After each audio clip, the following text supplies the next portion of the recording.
রাসূলুল্লাহ সাল্লাল্লাহু আলাইহি ওয়াসাল্লাম আমাদেরকে কয়টি দিয়েছেন?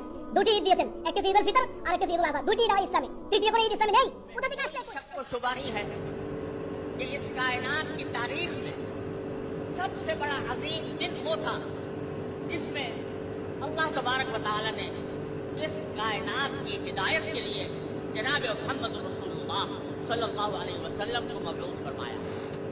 उससे ज्यादा अजीम दिन इंसानी तारीख में कोई और नहीं जिसमें आपने सीख लाए। মিলাদুন নবী সাল্লাল্লাহু আলাইহি ওয়াসাল্লাম ব্যানারে মাহফিল করলে বেদাত, তো সিরাতুন নবী সাল্লাল্লাহু আলাইহি ওয়াসাল্লাম ব্যানারে মাহফিল করলে বেদাত কেন হবে না?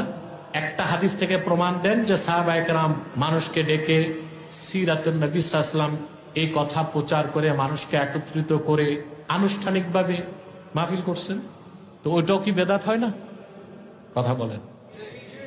সাহাবায়ে কেরামকে কোরআনের তাফসীর করতেন না, কিন্তু সাহাবায়ে কেরাম যে কাইফিয়াতে করতেন আমাদের কাইফিয়াত ভিন্ন, কিন্তু মূল মাকসাদ যেহেতু এক, কাইফিয়াত ভিন্ন হবার কারণে এটাকে বেদাত বলে পরিত্যাগ করার যেমন সুযোগ নাই, সাহাবায়ে কেরামও সর্বোচ্চ শ্রদ্ধা সম্মানের সাথে রাসূলুল্লাহর মিলাদ করতেন।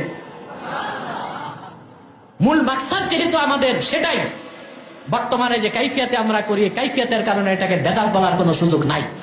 কোন মৌলবী যদি এটাকে বেদাতে সাইয়া প্রমাণ করতে পারে, আমি বাংলাদেশ চিরকালের জন্য ত্যাগ করব। মিলাদুন নবী মানে না, এরা রসুলের দুশমন। আমি আপনাদের সামনে বলে গেলাম, মিলাদের আলোচনা উলামায়ে দেওবন্দের আকীদা, হাটাজারি উলামায়ে কেরামের আকীদা, তাবলীগ জামাতের আকীদা, কওমি উলামায়ে কেরামের আকীদা, সত্যিকারের সিরাতে মুস্তাকিমে যে সমস্ত উলামায়ে কেরাম আছে তাদের আকীদা হলো মিলাদের আলোচনা যতই করবেন নফল নামাজের সওয়াব পাবেন। এর বিরুদ্ধে মিলাদ বলতে আল্লাহর রসুলের জন্ম এবং অস্তিত্বের বিরুদ্ধে নাম।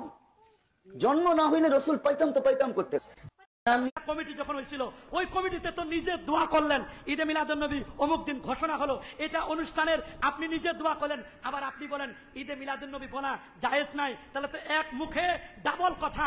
দ্বৈতনীতি অবলম্বন করেন, একে রাত একে দিল একে জবা, ইয়ে খায়রু কি সাআদাত, ইয়ে আমালু আমা। তোমার চলার পথ হবে একটি, তোমার জবান হবে একটি, তাহলে তুমি পৃথিবীতে সফল কাম হতে পারবে। মনে রাখবেন, আমরাই শুধু ঈদে মিলাদুন নবী পালন করছি তা কিন্তু নয়, যুগ যুগ ধরে উলামায়ে কেরাম যেই দলিলের আলোকে ঈদে মিলাদুন নবী পালন করছে, আমরা যদি বলি অনেকে আমাদেরকে মিথ্যা তহমত দেয়, ওই নবী করে নাই, সাহাবী করে নাই, তাবি করে নাই, তাবে তাবিন করে নাই, আমাদের করা যাবে না এই কথাগুলো বলে।